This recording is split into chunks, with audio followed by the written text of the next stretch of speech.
ടൈംബെക്സിൽ ഇപ്പോൾ എല്ലാവർക്കും തന്നെ സർവീസ് വളരെ കുറവായിട്ടായിരിക്കും കിട്ടുന്നത്. ഡിസംബർ ലാസ്റ്റ് തൊട്ടും അതുപോലെ തന്നെ ജനുവരി ഇന്ന് 3-ാം തീയതിയൊക്കെ ആയിട്ടും നിങ്ങൾക്ക് സർവീസ് ഒന്നും കറക്റ്റായിട്ട് കിട്ടുന്നില്ലായിരിക്കും. അഥവാ കിട്ടുകയാണെങ്കിൽ തന്നെ വളരെ റേറ്റ് കുറച്ച് സർവീസ് ആയിരിക്കും കിട്ടുന്നത്.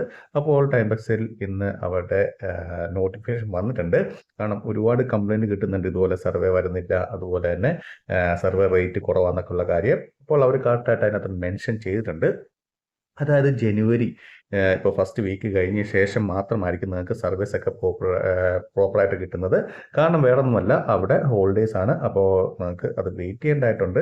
വെയിറ്റ് ചെയ്ത് കഴിയുമ്പോഴത്തേക്കും നിങ്ങൾക്ക് സർവീസ് ഒക്കെ കിട്ടുന്നതായിരിക്കും. ഇപ്പോൾ 90% ലെസ് ആയിട്ടുള്ള സർവീസാണ് കിട്ടുന്നത്. 90% കുറവ് സർവീസാണ്. നോർമലായിട്ട് നമുക്ക് കിട്ടുന്നതിനേക്കാളും 90% കുറവായിട്ടുള്ള സർവീസാണ് നിങ്ങൾക്ക് കിട്ടുന്നതെന്ന് അവർ കറക്റ്റായിട്ട് തന്നെ മെൻഷൻ ചെയ്തിട്ടുണ്ട്. അതുപോലെ നമുക്കറിയാം, സർവേ നിങ്ങൾ ചെയ്യുന്ന ഓരോ സർവേയും മനുഷ്യർ ചെക്ക് ചെയ്യുന്നുണ്ട്. നമുക്ക് ആദ്യമേ അത് ക്രെഡിറ്റ് ആയാലും ആ എമൗണ്ട് നിങ്ങൾക്ക് സർവേ ചെയ്യുമ്പോൾ തന്നെ എമൗണ്ട് ക്രെഡിറ്റ് ആയാലും അത് പിന്നെ ആൾക്കാർ അത് ചെക്ക് ചെയ്യുന്നുണ്ട്. ചെക്ക് ചെയ്ത ശേഷമാണ് എന്തെങ്കിലും മിസ്റ്റേക്ക് ഉണ്ടെങ്കിലാണ് നിങ്ങൾക്ക് ചാർജ് ബാക്ക് ഒക്കെ കിട്ടുന്നത്. അപ്പോൾ അതിനൊക്കെ വർക്കിംഗ് ഡേയ്സിലാണ് അവർ ചെക്ക് ചെയ്യുന്നത്. അതുകൊണ്ട് തന്നെ നിങ്ങൾ വെയിറ്റ് ചെയ്യുക. ജനുവരി സെക്കൻഡ് വീക്ക് തൊട്ട് അത്യാവശ്യം നോർമലായിട്ട് തുടങ്ങും. എല്ലാ സർവീസൊക്കെ കിട്ടിത്തുടങ്ങും. അപ്പോൾ ഇത് എല്ലാവർക്കും ഇതുപോലെ തന്നെയാണ്. അപ്പോൾ വീഡിയോ ഇഷ്ടപ്പെടുന്ന വിചാരിക്കുന്നു. വീഡിയോ ഇഷ്ടപ്പെടുന്ന തീർച്ചയായും ലൈക്ക് ചെയ്യുക, സബ്സ്ക്രൈബ് ചെയ്യുക.